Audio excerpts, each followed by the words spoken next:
Então abra sua Bíblia aí comigo, na Epístola de Paulo aos Efésios, capítulo 4, que é o que nós estamos expondo, e vamos expor ele mais umas 2 quarta-feiras ainda aí. Se não me falha a memória, deixa eu ver.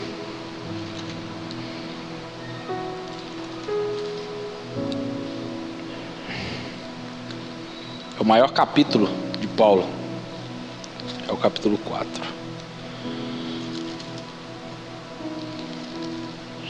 E vamos ler a partir do versículo 11. Quem encontrou? Diz assim: E ele mesmo concedeu uns para apóstolos, outros para profetas, outros para evangelistas e outros para pastores e mestres. Para o quê?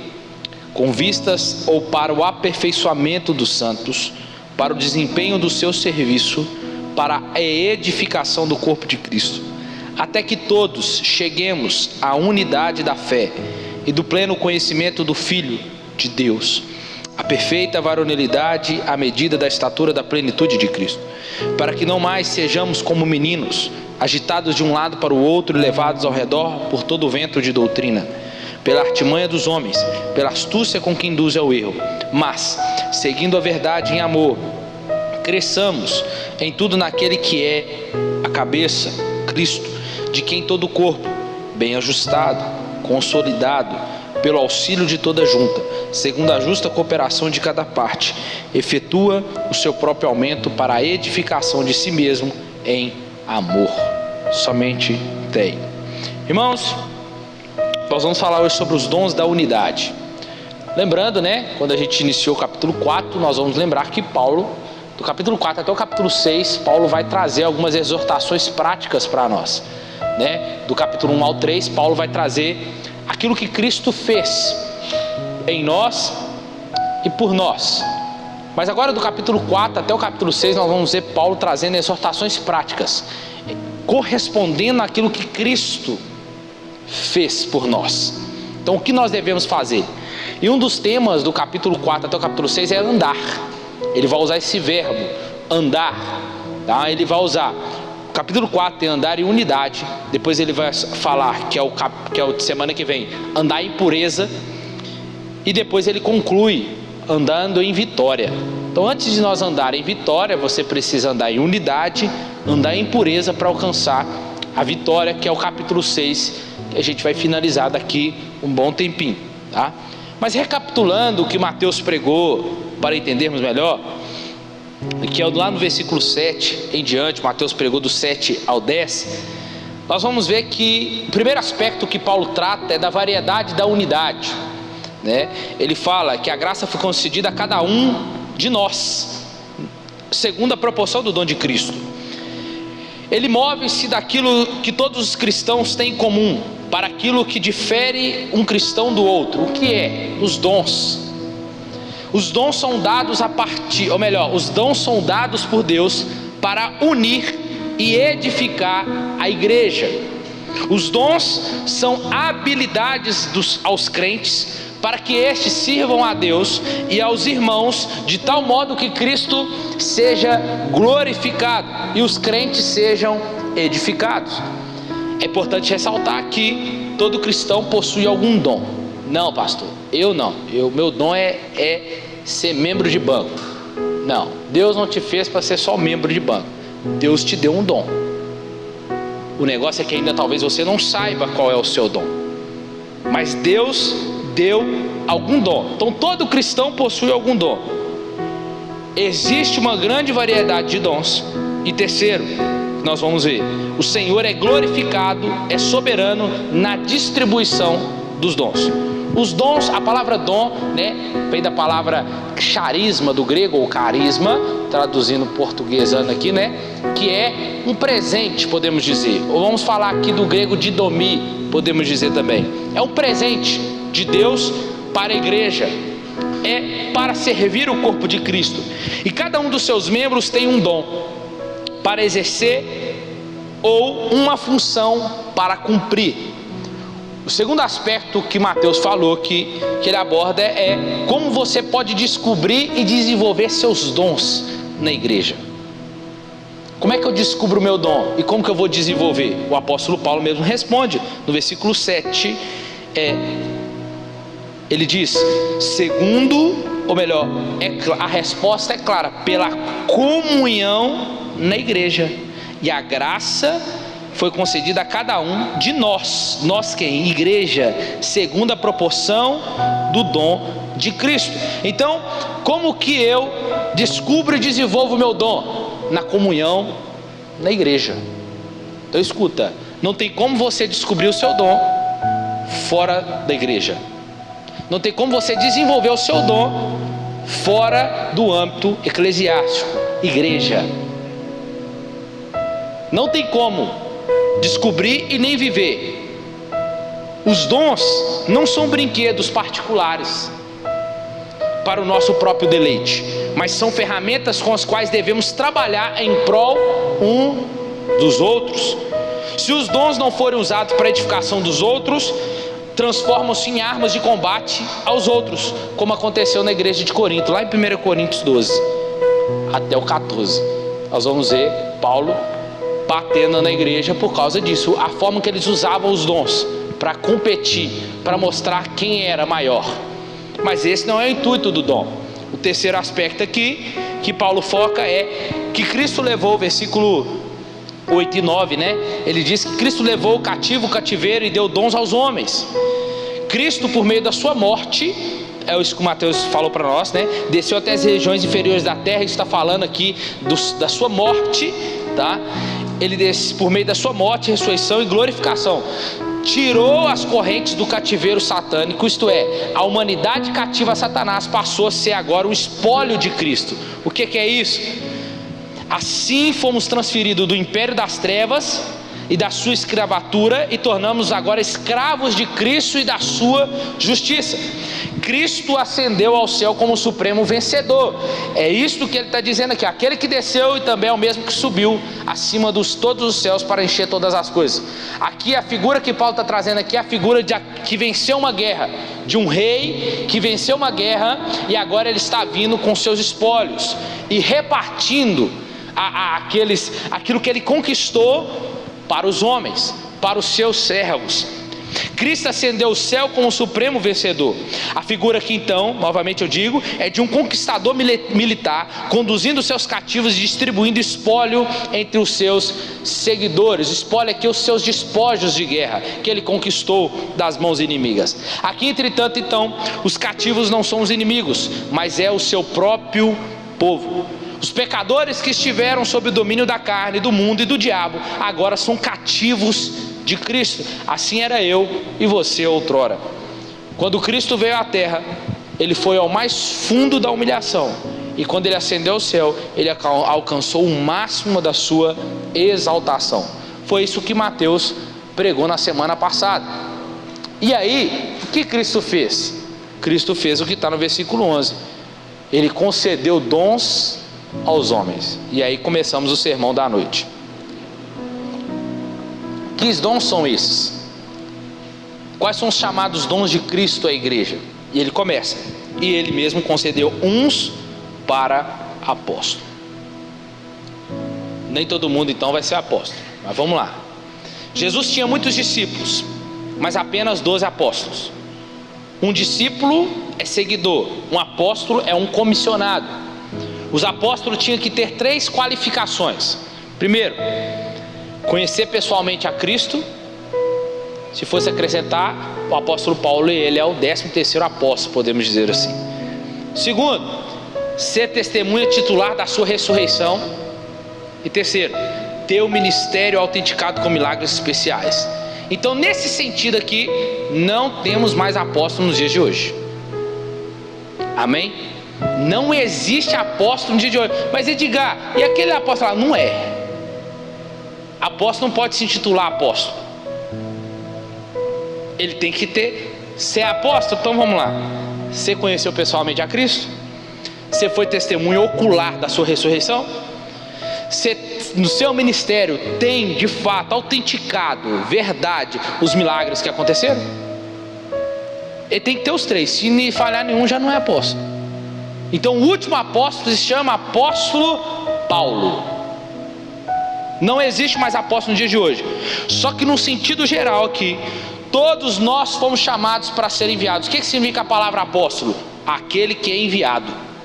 Esse é o apóstolo. Aquele que foi enviado, aquele que vai debaixo de uma missão. Ele foi enviado. João 20, 21, Jesus disse assim, que a paz esteja com vocês, assim como o Pai me enviou, também enviou vocês. Estamos debaixo de uma missão. A missão de Deus que foi dada a Cristo, Cristo passou a nós para dar continuidade. Então a palavra apóstolo quer dizer enviado. Então todos os cristãos são enviados ao mundo como embaixadores e testemunhas de Cristo, para participar da missão apostólica de toda a igreja. A igreja, ela é una, santa, católica e apostólica, porque nós estamos debaixo dos ensinos dos apóstolos, que deu continuidade do ensino de Jesus. Então expressamos nossa convicção de que hoje uma igreja apostólica é aquela que segue a doutrina dos apóstolos, e não aqueles que dão aos seus líderes o título de apóstolo. Então, irmãos, apóstolo é aquele que eu vou fazer assim, vamos supor, pegar o Daniel aqui. Daniel, você vai lá pro Novo Arão Reis, tá? E você vai começar a abrir um ponto de pregação lá da Lagoinha Ribeiro de Abreu, tá? Você vai começar a cuidar lá. Eu estou enviando ele debaixo de uma missão. Amém? No final eu vou explicar mais ou menos como é que vai funcionar aqui o conjunto. Ele vai debaixo de uma missão. O papel dele é o que lá? Implantar. Quando Paulo diz assim, em 1 Coríntios 3, eu, Paulo, plantei, Apolo regou. Ele está dizendo, eu plantei, eu comecei, mas não é eu que vou ficar aqui. Então ele vai para implantar. Então não existe apóstolos hoje aí, como a gente fica vendo aí. Apóstolo significa isso aqui, o enviado. Talvez a gente diz que são os missionários, né, de hoje. O dom de profeta, ele dizia, e a outros para profetas. Os profetas não eram apenas aqueles que previam o futuro, mas sobretudo aqueles que proclamavam a palavra de Deus. Eles recebiam suas mensagens diretamente do Espírito Santo. Não temos mais mensagens revelacionais. Por quê? Porque o cano da Bíblia está completo. Hebreus 1:1 diz: antigamente Deus falou muitas vezes e de muitas maneiras aos pais pelos profetas, mas hoje Ele fala por intermédio do seu Filho. Quem é o Filho? A palavra. Então hoje não temos mais profetas, o ofício de profeta, mas o dom de profecia. Aí sim, 1 Coríntios 12, 1 Coríntios capítulo 14. Mas o dom de profecia que é de fato o quê? A exposição da palavra. Então, culto após culto, quem está pregando aqui é um profeta na sua vida, porque a Bíblia é a profecia, e quando eu estou pregando, ela está sendo profetizada. Amém? Você vai entender daqui a pouco melhor. Ninguém pode reivindicar uma inspiração incomparável àquela dos profetas, nem usar a fórmula introdutória deles, dizendo, ai daqueles que se dizem, assim diz o Senhor. Ninguém pode dizer, acrescentar, né? Pode reivindicar para si. Não, eu sou um profeta, então eu digo, assim diz o Senhor. Não, se de fato não é o Senhor que está dizendo. Temos que até tomar cuidado com isso. Se isso fosse possível, teríamos de acrescentar as palavras dessa pessoa às Escrituras, e toda a igreja teria de escutar e obedecer. Logo, não é assim. O ministério, ou pelo menos o nome de profeta, logo deixou de existir na igreja, o ofício de profeta, tá? Eu sou profeta. Não, meu dom é de profeta. Não, você prega a palavra, você expõe a palavra. Agora, usar no dom de profecia, o Espírito Santo pode usar. Chegar, usar alguém para poder falar algo para você. Mas eu quero deixar uma coisa bem clara aqui para você. A gente fala das revelações, né? A mão revelou para mim e falou, não. Tem dias que a gente precisa de algo de Deus para falar conosco, dar aquela chacoalhada do lado de fora. É ou não é? Mas escuta, por que Deus então levanta uma pessoa para falar com a gente? Entenda, o profeta muitas das vezes no Antigo Testamento ele era usado para poder exortar, mas também para consolar o povo. O único profeta no Novo Testamento é Ágabo, que aparece, né, pegando um cinto lá e mostrando para Paulo o que aconteceria com ele em uma das suas viagens. Mas depois a gente não vê mais isso acontecendo, por causa disso. Mas por que Deus usa pessoas para falar conosco? Deus não fala por você por meio da palavra? Mas já viu aquele momento que você fala assim: Deus, podia usar alguém para falar comigo? Mas por que a gente não dá ouvido à palavra? Sabe por que Deus usa alguém do lado de fora? É porque muitas das vezes a gente não está dando ouvido pelo lado de dentro. Porque tem alguém que já fala com você do lado de dentro, chamado Espírito Santo. Então ele fala diretamente comigo e com você. Mas por que ele usa o profeta então, né? Entre aspas assim, por que ele usa alguém para falar comigo? Para chamar a sua atenção do lado de fora. E na maioria das vezes, quando ele vem para falar comigo, com você do lado de fora, já é uma coisa que você já sabia. Ele vem e fala assim: não temas, porque eu sou contigo. Você só precisava ouvir isso, mas você já sabe que ele está com você. Você já sabe que ele é com você, mas você precisa ouvir para você dar uma chacoalhada, né? Para te acordar. É Deus dizendo para você assim: ei, acorda, porque eu já estou falando com você há muito tempo. Você só precisa dar ouvido. Mas é porque a gente é acostumado muito com aquele sobrenatural mesmo, irmãos. E é gostoso, não vou mentir, é gostoso quando a gente chega alguém e fala, né, aquilo que você está precisando ouvir. É ou não é? Mas eu estou dizendo para vocês aqui que essa ideia é para nós crescermos, entender que Deus pode me usar, Deus pode te usar, pode, para falar com alguém, mas Ele vai usar sempre. O princípio, o principal é por meio da palavra. Amém? O profeta então é aquele que porta ou vai expor as escrituras. O dom de evangelista: os evangelistas eram os missionários itinerantes. Todos os ministros devem fazer a obra de um evangelista. Todos nós temos essa ordem de quê? De pregar o evangelho. Os apóstolos e profetas lançaram o fundamento da igreja, e os evangelistas edificaram sobre esse fundamento, ganhando os perdidos para Cristo. O apóstolo foi enviado, certo? Uma pessoa que eu vejo que tem um dom de evangelista aqui é o Edinho, né? Mas vamos supor, gosta de falar de Jesus na rua para todo lado. Aí vamos supor, o Daniel foi para lá. O Daniel falou assim: ó, quem que eu vou mandar para lá agora? O evangelista. Porque ele vai fazer o quê? Ele vai começar a pregar o evangelho, vai fazer cruzada evangelística, vai sair falando de Jesus para todo mundo. Esse é o evangelista. Ele ama falar de Jesus, ele ama ganhar as pessoas perdidas. Mas só que cada membro da igreja deve ser uma testemunha de Cristo. Mas há pessoas a quem Jesus dá esse dom especial, essa facilidade, essa coragem, essa ousadia de falar de Jesus de uma forma tão fácil. Qualquer momento para ela é momento de falar de Jesus. Esse é o evangelista. Então podemos presumir que o trabalho deles era uma obra itinerante de pregação orientada pelos apóstolos. Um deles, Filipe era o evangelista da época, da carreirinha ali dos apóstolos. Era Filipe. Então, o fato de não termos esse dom não nos desobriga de evangelizar. Não, eu não sou evangelista, então não tenho que evangelizar. Não, você tem que falar de Jesus. Mas eu estou falando que no dom de evangelista, essa pessoa ela é específica para aquilo.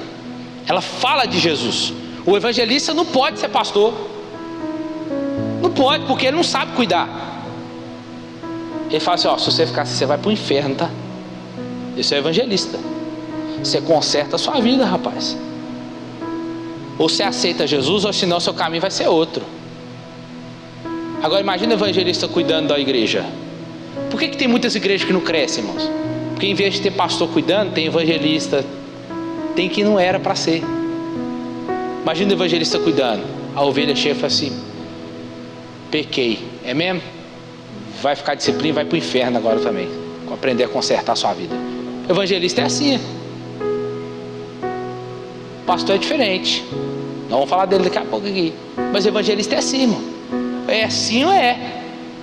E ponto, acabou.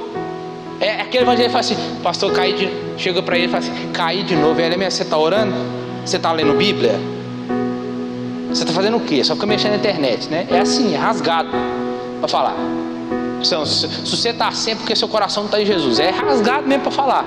Assim é evangelista.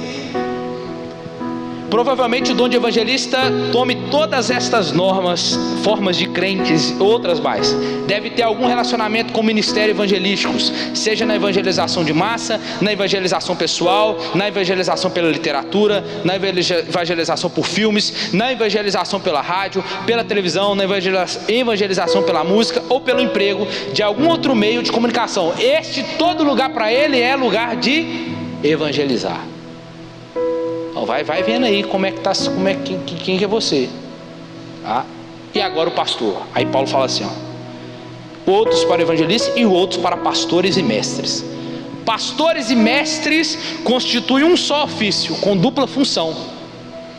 Deus chama alguns para ser pastores e mestres. O pastor ensina e exorta, ele alimenta, ele cuida, ele protege, ele vigia, consola as ovelhas. Ele faz isso por meio de quê? Por meio da palavra. A palavra é o alimento, a vara e também o cajado que o pastor usa. Embora todo pastor deve ser um mestre, nem todo mestre é um pastor, tá? Todo pastor tem que ser mestre, todo pastor tem que ter essa aptidão para aprofundar, para ensinar, mas nem todo mestre vai ser pastor. Deu para entender? Igual o Mateus pregou domingo aqui, sábado, quarta-feira. Mateus é o quê? Mateus é um mestre para ensinar. Aí põe para cuidar. Começa e para. Vou falar, o mestre é aquele, irmão, que vai chegar aqui. Eu vou falar os 5 aqui no dedinho aqui para vocês entenderem. Todos os 5 dons vistos até aqui estão ligados ao ensino das Escrituras. A palavra é o grande instrumento para a edificação da igreja. Então, pastor é aquele que vai cuidar. Pastor, pequei, caí, é mesmo? Vamos sentar ali, vem cá. O que aconteceu? Você saiu assim, sim, você é mesmo? Então, só de você já estar vindo conversar comigo, você sabe que você errou, né? Eu acredito que você está arrependido também. O que você fez, não está? Vamos fazer o seguinte, aqui ó, você sabe que você está errado, você sabe para onde isso vai te levar, aí você exorta, você quebra as 4 patas, e depois você carrega no colo. Esse é o pastor. Volta domingo para você aprender mais um pouquinho. Mas esse é o pastor. O pastor quebra as patinhas para parar de fazer merda, para parar de fazer fugir. Depois pega lá no colo, cuida das feridas, sara, carrega no colo depois. Esse é o pastor. Põe a ovelha para ser cuidado pelo profeta? Não vai. Para aquele que tem o dom de entre aspas, de apóstolo, que foi enviado? Não vai, não sabe cuidar. O evangelista está lá. Agora vamos para os dedinhos aqui para você entender, ó. Esse dedo aqui é o dedo do apóstolo. Esse dedo aqui, ó, o dedão, ele toca em todos os ministérios, ó. O que é isso? Ele depende de todos. Tá vendo? Ele foi. E agora ele liga, eu preciso do evangelista. O evangelista é esse dedo do meio aqui, ó. Porque ele gosta de ser o maior que todo mundo. É o evangelista, ele é o dedo do meio. Evangelista. O evangelista consegue tocar? Não consegue tocar muito. O evangelista foi, pregou o evangelho, pregou, fez a cruzada, milhares de almas aceitou Jesus. O que é que precisa agora? De quem? O evangelista não sabe cuidar, o apóstolo também não sabe. Quem precisa? O pastor é o dedo da aliança, é aquele que é casado com a igreja.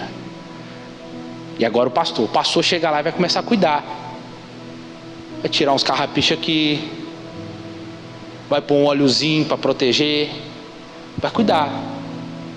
Mas o pastor também é aquele que é o mestre, é o dedinho aqui, ó. É o único dedo que enfia totalmente no seu ouvido. Já pôs o dedo aí? Não tira não, senão. Por quê? É aquele que para tirar a sujeira, para tirar aqueles trem que está atrapalhando de você ouvir, para poder, é aquele que vai chegar e vai fazer isso aqui, ó.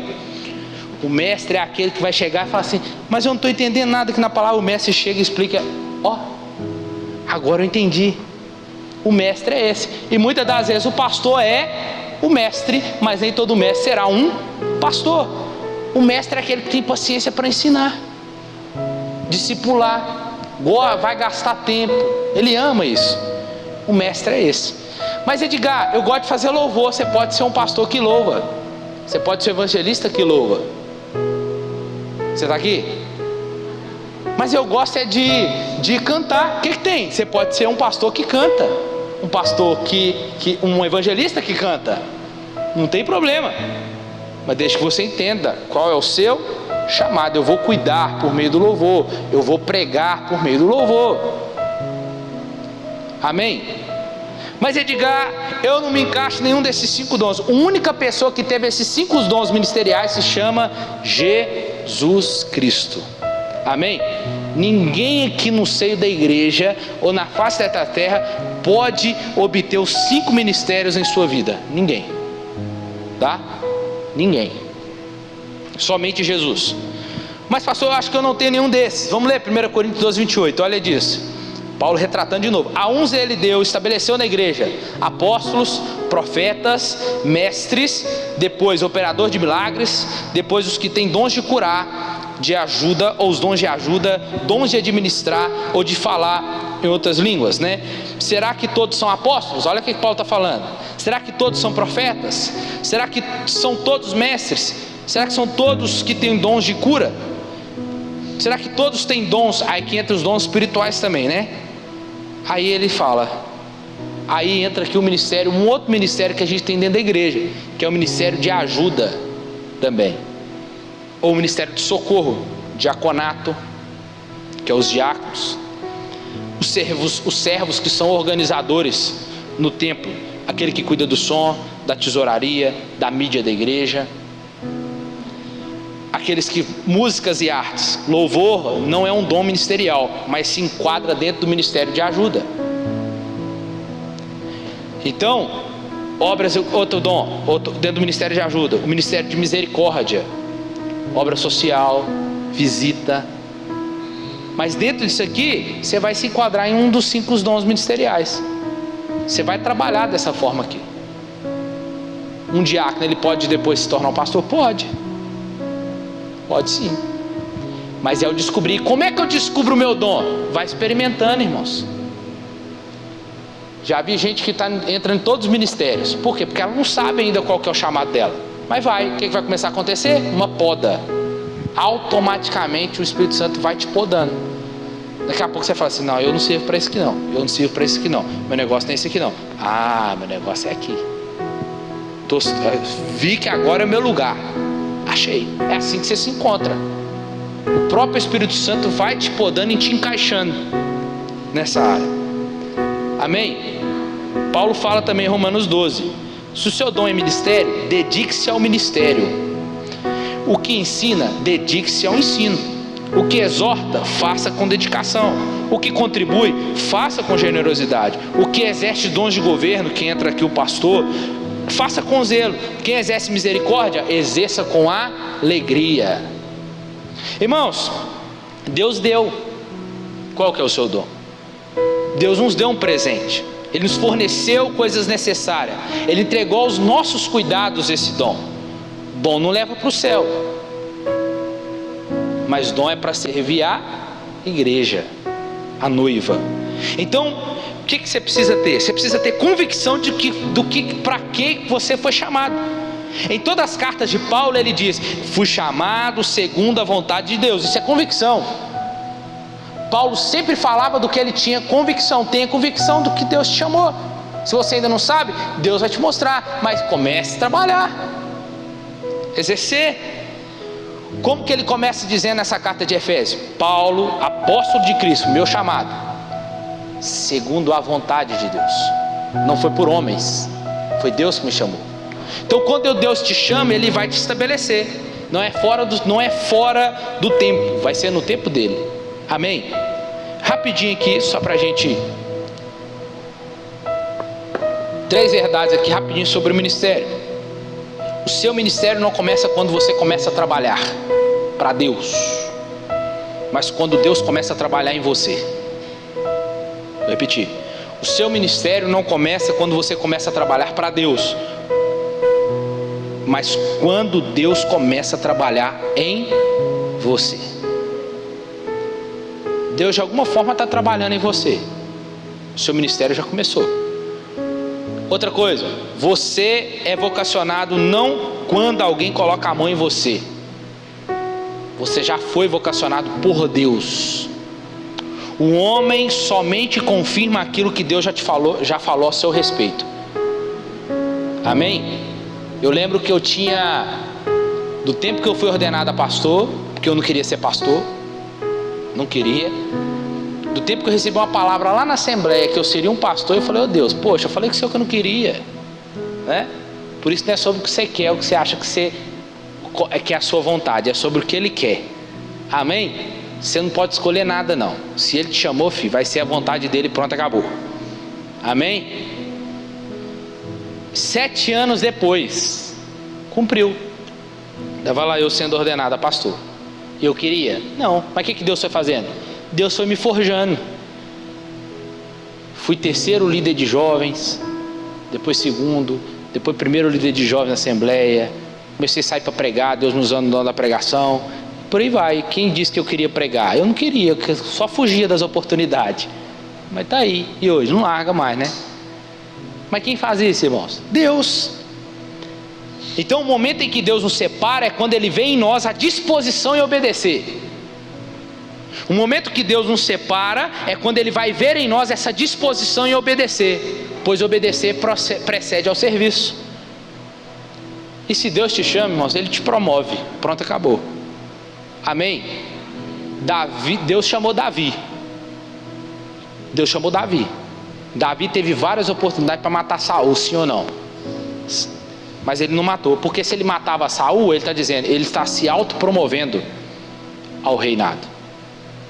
Mas não, Davi não mata Saul para se promover, ele honra Saul para Deus o promover. Ele honrou Saul até o último momento. Saul morreu, Deus colocou ele no trono. Amém? Então se Deus te chamou, pode ter certeza que Ele vai te colocar no lugar que Ele te chamou. Mas bora trabalhar. Amém? Vamos lá, versículo 12 em diante. Nós só estamos no versículo 11, nem misericórdia. Com vistas para por que Deus deu os dons? Com vistas para o aperfeiçoamento dos santos. Primeiro aqui, os dons concedidos por Cristo para a igreja têm objetivos claros. Primeiro, aperfeiçoamento dos santos. Não encontramos nenhuma outra passagem do Novo Testamento, a palavra grega aqui, catatrismo ou catartismos, a palavra aperfeiçoamento. Embora o verbo correspondente seja usado no sentido de consertar as redes, ou ela é empregada no ato de restaurar um osso quebrado. É essa a ideia. Deus nos deu dons para aperfeiçoar, que é isso? Para restaurar. É essa a ideia. O que está deficiente na fé dos cristãos. E dá a ideia aqui de levar os santos a se tornarem aptos para o desempenho de suas funções no corpo de Cristo. Para aperfeiçoar, para restaurar aquilo que está quebrado, aquilo que está fora do lugar, sem deixar implícita a restauração de um estado desordenado. Então o que Deus está fazendo? Deus deu dons para a igreja, para que estes dons viessem a consertar, colocar no lugar, trazer organização, restauração, aquilo que estava desordenado, trazendo agora ordem. É essa a ideia que Deus nos dá dons, para aperfeiçoamento dos santos. Segundo, para o desempenho do serviço, para a obra do ministério. A função principal dos pastores e mestres não é fazer a obra, mas é treinar os crentes para fazer a obra. A palavra aqui que ele usa, serviço, é diaconia. É usada aqui não para descrever a obra de pastores, mas sim a obra do chamado de todo o povo de Deus, sem exceção. Sem exceção. O trabalho da igreja não consiste só na pregação e ensino, mas também no serviço prático, na vida, no labor diário da igreja. Então o que é isso? Todos nós precisamos exercer a diaconia. O que é isso? O serviço e socorrer os necessitados. Isso é para todos nós. Não, eu sou pastor e o meu lugar é aqui, pronto, acabou. Não, não é isso. Não, eu sou evangelista, meu negócio é ficar só lá fora, aí para de congregar. Não, não tem nada disso. É todos juntos no trabalho prático. Para o quê? Para aperfeiçoamento do santo e para o desempenho do serviço. cada um é um membro do corpo, cada um tem sua função, mas todos, quando estão juntos, trabalham o quê? Para o crescimento e edificação do corpo de Cristo. Amém? Que agora é o próximo passo aqui.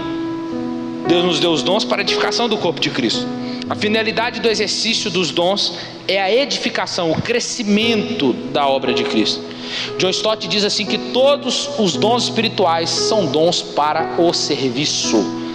Não são dados para o uso egoísta, como a gente vê em algumas igrejas aí, mas sim para o uso altruísta, para o outro. Isto é, para servir as outras pessoas. Quais são as evidências do crescimento espiritual da igreja? Primeiro, a maturidade espiritual ou semelhança com Cristo. Primeiro aspecto de um crescimento espiritual da igreja: maturidade espiritual e semelhança com Cristo. É o que Paulo fala no versículo 3. Para o desempenho, Deus deu o dom para o desempenho, para o aperfeiçoamento e para a edificação. Mas beleza, Paulo, vamos crescer? Vamos. Quais são as evidências do uso dos dons? Até que todos cheguemos à unidade da fé e do pleno conhecimento do Filho de Deus, a perfeita varonilidade, o que é a maturidade no padrão de Cristo. Então, em primeiro lugar, a maturidade espiritual, a semelhança com Cristo. Nossa meta é o que? Crescimento espiritual. Cristo é a nossa vida, o nosso exemplo, nossa meta e nossa força. Nós devemos imitá-lo e chegar à plenitude da sua estatura. Ninguém cresce sozinho. Vai querer crescer lá na sua casa, longe da igreja. E nem vem com essa, vou repetir: não, eu sou igreja sozinho. Não, biblicamente você não é igreja sozinho. Você é membro do corpo. Você quer ser membro do corpo? Aprende a congregar, aprende a ter comunhão, aprende a servir na igreja. Aí sim você é igreja. Ninguém é igreja sozinho, irmãos. Você sozinho na sua casa, você é um membro do corpo, mas não é o corpo. Amém? Então a nossa meta é crescer. Nós só vamos crescer juntos. A igreja impõe aos seus membros nada menos do que essa meta da perfeição. Qual que é a meta? Ser a igreja mais linda? Ser a igreja mais rica? Ser a igreja luxuosa? Não, a nossa meta como cristão e corpo de Cristo é parecer com Jesus. Amém?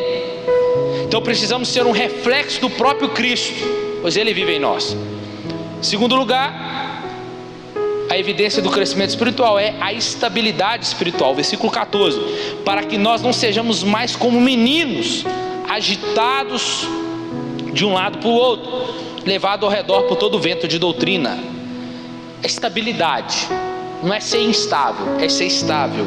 Naturalmente devemos ser semelhantes às crianças em sua humildade e inocência, Jesus disse, mas não em sua ignorância nem em sua instabilidade. É isso que Paulo está dizendo. As crianças instáveis são como barquinhos no mar tempestuoso, estão inteiramente à mercê dos ventos e das ondas. A palavra grega usada por Paulo aqui sugere a fúria das águas. Trata-se de uma agitação tão violenta que pode tontear essa pessoa. Um crente maduro não é jogado de um lado para o outro pelas novidades espirituais que surgem no mercado da fé. Ele tem raiz, ele tem maturidade, ele não é instável. Aquele ali trouxe coisa nova, deixa eu ver, gostei. Aí vai para o lado de lá, nossa, aquele ali trouxe outra coisa nova. Você quer ver, irmãos, crente mudar de igreja? É só começar a ver uma novidade. Começa no T aqui, ele fala: a igreja do fulano é melhor, a igreja do ciclano é legal, lá tem luzes, lá tem mais jovens, lá tem mais adolescente, lá tem isso, lá tem aquilo. É o que eu mais vejo. Mas não quer parar para sentar aqui e começar a fazer. Mas para criticar tem. Não é? Para criticar tem. Não, minha igreja é isso, minha igreja é aquilo. Então por que não pega você e faz? Aqui. Na igreja não tem isso, porque talvez é você que vai ser o cara ou a mulher que vai fazer isso aqui. Amém? A gente não pode ver nada, que começa a achar isso, achar aquilo, aquilo outro. Aos solteiros, casa para você ver. Casa? Se no mundo talvez estava acostumado a ter 1, ter 2, ter 3, ter 4, depois que casa acabou. Tem novidade. Nossa, pensei que ia ser assim. Acabou. Igreja é a mesma coisa, irmãos. Se a gente fica pulando para lá e para cá, você não vai parar igreja nenhuma. Você não vai criar raiz nenhuma. O que vai fazer você permanecer? Amor. Amor pela igreja de Cristo. A igreja que é imperfeita, mas que é gloriosa. Amém? Senão a gente fica igual crente estável, irmãos. A gente vive embarcando em todas as ondas de novidades que assaltam a igreja e jamais a gente se firma. Vivemos atrás de experiências e não tem discernimento para identificar os falsos ensinos. Os modismos vêm e vão. As novidades religiosas são como goma de mascar. Essa é uma frase do Hernandes que eu gostei. As novidades religiosas são como goma de mascar. Perdem logo o doce e as pessoas começam a mastigar a borracha e logo precisa de outra goma de mascar, outra novidade. Amém? Outra coisa que Paulo vai falar aqui, penúltima, é seguir a verdade em amor. Uma outra evidência de que você está crescendo espiritualmente, você quer crescer, é seguir a verdade em amor. Mas seguindo a verdade em amor, cresçamos em tudo naquele que é a cabeça. A verdade sem amor é brutalidade, mas amor sem verdade é hipocrisia. As feridas provocadas por um amigo, diz o Provérbios, são boas, mas os beijos de um inimigo são traiçoeiros. Aquilo que os cristãos defendem e a maneira como fazem deve contrastar totalmente com os homens mencionados lá no versículo 14. Instáveis. Esses homens enganam os outros. Esses falsos profetas, falsos pregadores, estes enganam os outros em benefício próprio, ao passo que o cristão deve levar adiante a verdade, a fim de trazer benefício espiritual aos outros, e deve fazer isso de uma forma tão cativante como só o amor é capaz de fazer. Então o que é isso? Seguir a verdade em amor. E em quarto e último, Paulo fala sobre a cooperação espiritual. A outra última evidência de um crescimento espiritual da igreja, essa igreja que Deus deu os dons, é que ela diz de quem todo o corpo bem ajustado, um corpo, pensa em você e eu, membros, um corpo bem ajustado, consolidado, pelo auxílio de toda a junta, ligando uma na outra. Imagina, sem nada quebrado, porque já foi restaurado. Os dons estão sendo usados de forma correta, estão sendo restaurados, estão tudo se encaixando, segundo a justa cooperação de cada um. Sendo assim, efetua o seu próprio aumento para a edificação de si mesmo em amor. Olha que lindo, irmãos. Quando nós cumprimos com a nossa missão, exercemos o nosso dom, usamos o nosso dom para o outro, estamos sendo edificados também em amor. É só de Cristo como cabeça o corpo recebe toda a sua capacidade para crescer e para desenvolver sua atividade. Então não há vida fora do corpo, não há vida fora da igreja. Não tem como você dizer que ama o noivo e desprezar a noiva. Então não há vida, não tem como você ser corpo longe da cabeça. Você será uma mula sem cabeça, literalmente. Então, porque da cabeça vem a direção única para funcionar como uma entidade, melhor dizendo, de forma coordenada. Os comandos vêm daqui, irmãos. A gente já viu pessoas assim, que tem paralisia cerebral, o cérebro parou de funcionar, mas o coração está batendo ainda. Mas e aí? Só um milagre para reverter, irmãos.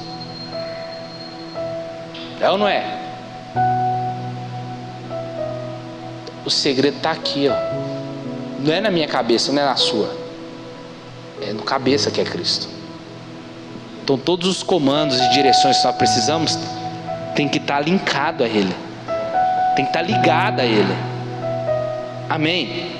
Então, cada membro do corpo, não importa o quão insignificante pareça ser, tem um ministério importante a exercer para o bem do corpo. Você tem um ministério, irmãos. Amém? Você tem um ministério, mas ainda não estou fazendo nada, mas vai começar a fazer. Crianças não podem se cuidar sozinhas. O corpo cresce quando os membros crescem. O corpo cresce quando os membros. Lagoinha Ribeiro, se a gente for olhar para os anos, é uma igreja nova ainda. 4 anos, 5 anos, idade acessível. Já fala bastante coisa, já sabe errar, já chora muito, come que é uma beleza, né? Já sabe pedir. Somos uma igreja, mas estamos crescendo. Somos crianças, podemos dizer assim. Mas o que a gente vê? Precisamos ser uma igreja para crescer junto. Ninguém vai crescer separado. Se você quer crescer longe um do outro, tchau para você. Porque o que você está danificando é o corpo de Cristo. Aí um pé cresce maior que o outro, um dedo cresce maior que o outro ou deixa de crescer. O problema é na cabeça? Não. O problema muitas das vezes é em nós mesmos. Porque aqui a gente quer crescer longe do outro e não tem como. Nós precisamos um dos outros. Crescemos quando alimentamos uns aos outros com a palavra de Deus. Crianças não podem se cuidar sozinhas, precisamos um dos outros. Um cristão isolado não pode ministrar aos outros nem receber ministração. Temos aqui a visão de Paulo para a igreja. A nova sociedade de Deus deve demonstrar amor, unidade, diversidade e maturidade, sempre crescente. A Lagoinha Ribeiro de 5 anos atrás, quando estava começando, e olha para hoje, é outra igreja.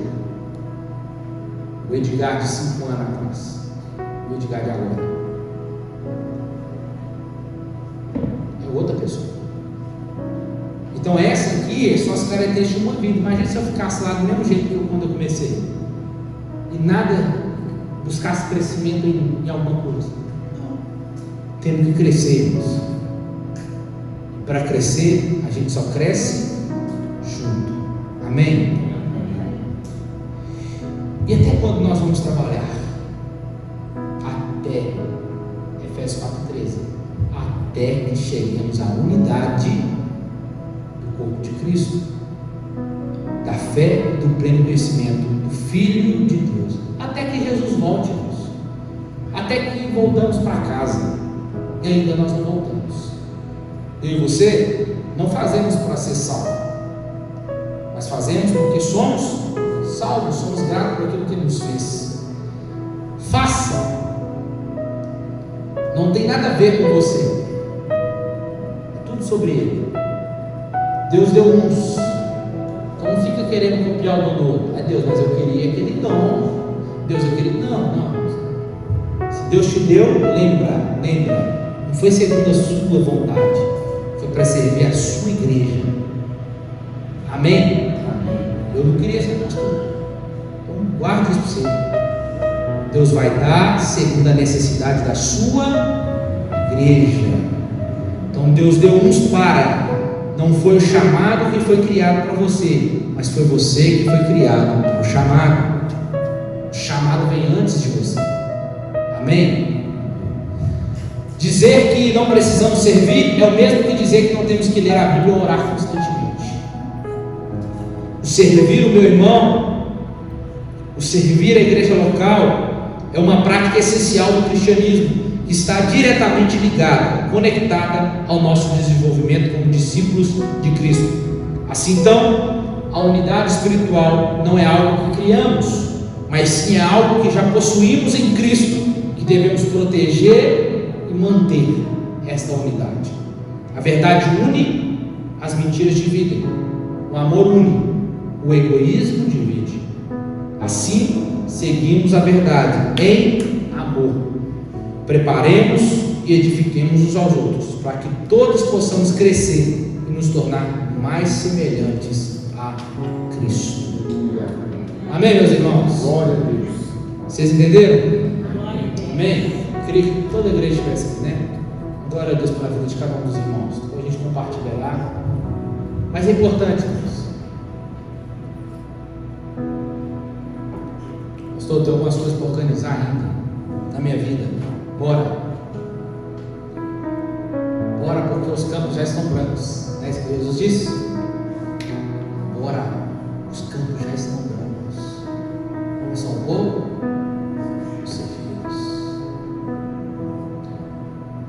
Muitos não querem responsabilidades, porque responsabilidades requer comprometimento, não é? Mas se é sinônimo de responsabilidade e comprometimento, é sinônimo que você está crescendo, é sinal que você tem que crescer. Amém? Fica de pé, Senhor. Qual que é o sinônimo de que você cresceu? Fisicamente dizendo assim, né? Com seu pai e sua mãe.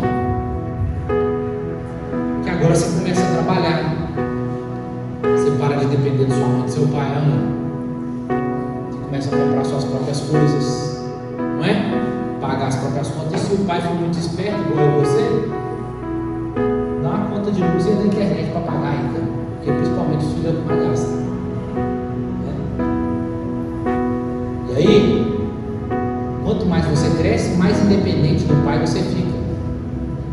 Mas com Deus não funciona assim. Com Deus, quanto mais você cresce, mais dependente dele você fica. Amém?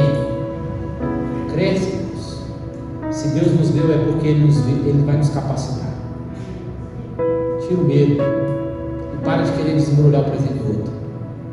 Deus te deu o seu. Amém? Pai, em nome de Jesus, nós te agradecemos nessa noite. Obrigado pela tua graça, pelo teu favor. Obrigado pela tua palavra, aos nossos corações. Pai, os meus irmãos que aqui estão, se em algum momento, Pai, desejaram parar,